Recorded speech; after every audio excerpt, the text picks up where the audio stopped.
the kitchen and I'm thinking about light workers, dark workers, and I just wanted to take a moment to discuss how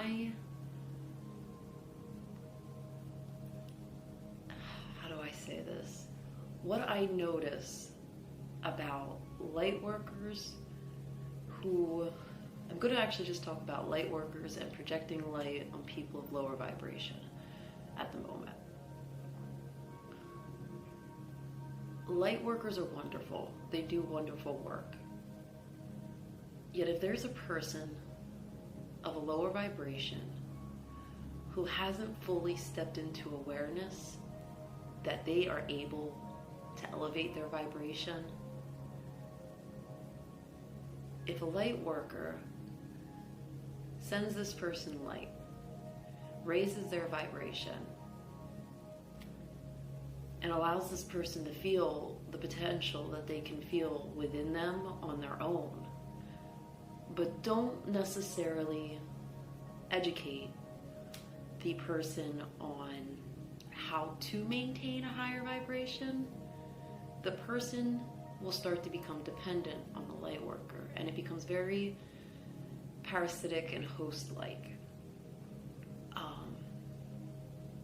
That person of a lower vibrational energy will feel the lows way worse than they had before the person used their energy to raise their vibration, the vibration of the lower person.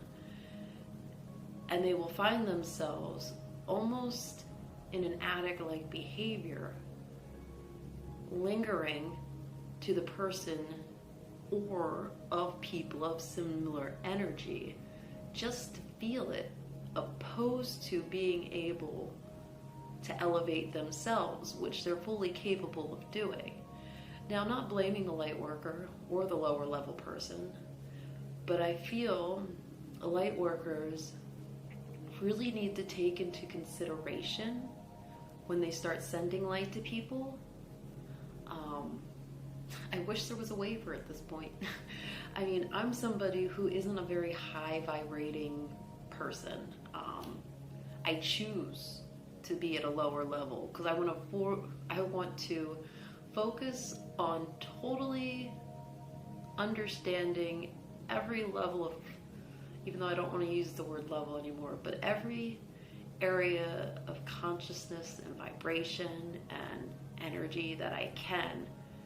And I don't just want to jump to higher levels, or tiers or avenues. I want to flow with it as best as I can to fully grasp what we could possibly or are possibly experiencing here in different dimensions. That's where this all resides. This doesn't necessarily reside or use my structure of where I live. I live on the 4th floor. So in my mind, here can be, no matter what, is always the 4th dimension. I am constantly in the 4th dimension due to my own choice of perspective I'm creating in my reality here in my living space.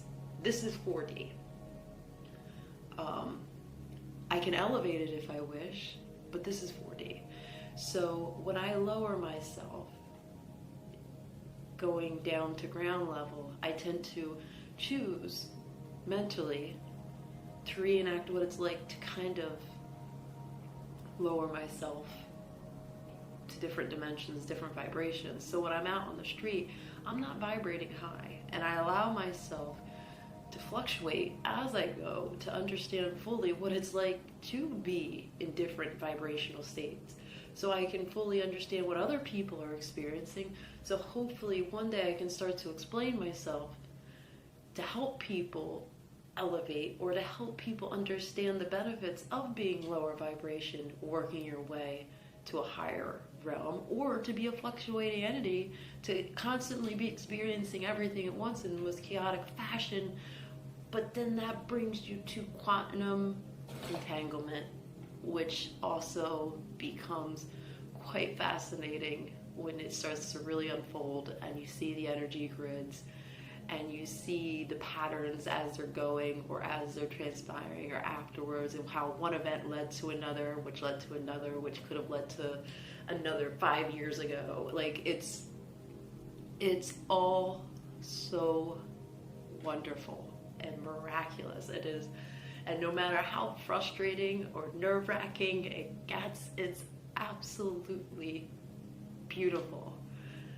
And I really hope when somebody has downtime and moments to really reflect on this kind of stuff, they take that opportunity and don't look at it in the form of a grudge, but in the form of, this is an experience.